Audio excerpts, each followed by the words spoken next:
Welcome back to another TBN review. I'm Anthony from the Beta Network, and this is Should You Play Ghostwire Tokyo? When this title was first announced back at E3 2019, I was so hyped. It touted the holy trifecta of gaming. Spooky, scary horror elements, spunky action adventure, and Hawkeye? No, definitely not Hawkeye, but what we ultimately ended up getting seemed to be in line with what we were hoping for.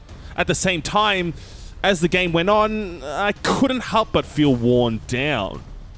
Ghostwire Tokyo follows the lead character, Akito, in his quest to rescue his sister, Mari, from these Hanya mask-wearing ghost people, as they begun turning the citizens of Tokyo into vengeful spirits for some unknown reason, leaving behind just their shoes and the clothes off their backs, which is oddly hilarious.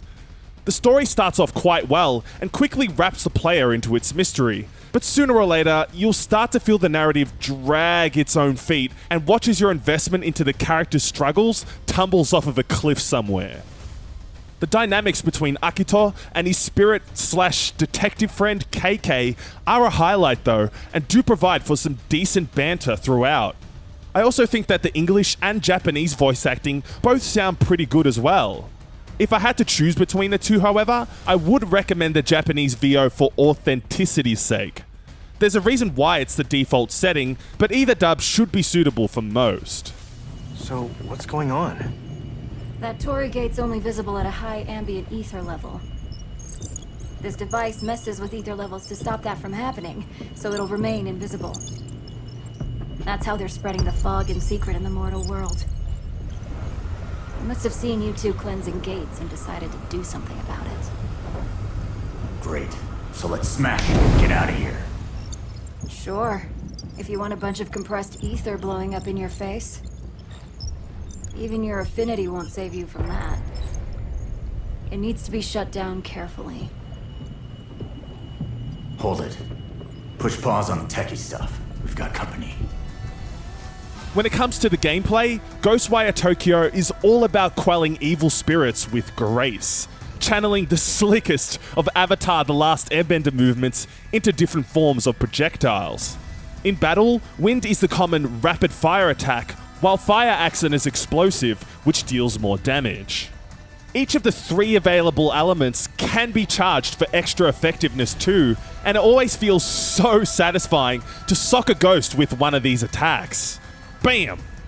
There are also talismans you can use to inflict status effects like paralysis and a limit break ability that recharges your magic while making it super easy, barely an inconvenience to rack up kills.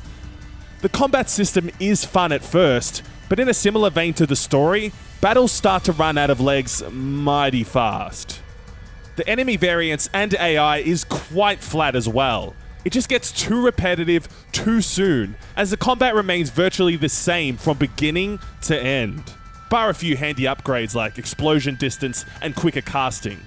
A dodge ability also would have helped to avoid the barrage of kicks and flying whatsits the enemies try to bonk you with, especially for the bosses. It just does not feel right trying to run around while avoiding long-reaching types of attacks.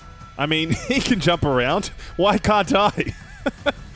But in all seriousness, the open world elements do freshen up the gameplay a tad, even though they can become quite dull themselves. For starters, parts of the map are blocked off with damage-inducing fog until a nearby Torii gate's been destroyed, so have fun with that. Akito, however, can grapple up to these gargoyle-like creatures for extra verticality, and since he's already dead, you can jump all the way down from a tall building without any fear of fall damage. Might even be quicker than the fast travel itself, which is a nice touch, I must say. Side missions are mostly just go fetch quests and short, wacky scenarios where the player needs to capture a yokai or help a ghost find some toilet paper? Classic. Big Majora's Mask vibes there.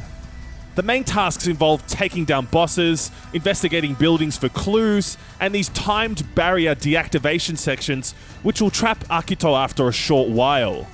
These moments specifically could have gotten really annoying like basically everything else in this game, but they don't overstay their welcome for once. The big tribal drum and cyberpunk-styled music and ambiance don't hurt either. strolling around the deserted, rain-soaked streets of Tokyo often looks truly picturesque. While the horror-inspired enemy designs and reality-bent, warped imagery make the world of Ghostwire Tokyo really stand out. That being said, it's not the greatest in terms of graphical fidelity. They definitely could have made this run on the PS4. Come on, lads. But the amount of graphical options for high-end PCs is pretty in-depth. This includes 4K support, ray tracing, DLSS, and TSR for Nvidia cards, alongside FSR for AMD users. So, should you play Ghostwire Tokyo? Well, if you're in the mood for a decent open-world action-adventure game with a couple of horror elements thrown in for good measure, then maybe. Even though Ghostwire Tokyo is a relatively short experience, around 15 hours or so, it can't help but overstay its welcome. Almost every aspect of the game either feels very repetitive or just outright uninteresting in the worst case scenario. There are some fun moments to be had for sure, although is it worth digging through several trenches to find? I'll let you be the judge of that. Guys, make sure you're subscribed if you haven't already, as we release videos like this each and every week. And be sure to check out thebetanetwork.net for my full written review on Ghostwire Tokyo.